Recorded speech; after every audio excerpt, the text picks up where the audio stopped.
Откако лани Рено и Нисан ги продадоа своите удели во Даимлер, сега тоа го прават и германците кои ги понудија своите 3,1% акции од Рено на продажба.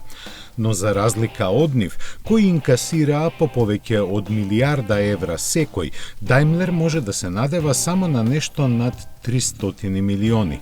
Со ова дефинитивно се назира крајот на љубовта меѓу Даимлер и француско-јапонската алијанса, започната пред повеќе од една деценија и зациментирана со размена на акции. Нивната соработка стартуваше амбициозно, но практично се што произлезе од неа доживеа неуспех. Тоа се X класата на Мерцедес, Infiniti Q30 и Smart 44. Слично поминаа и дизел моторите, така што останаа само цитан и 1,3 литарскиот бензински мотор.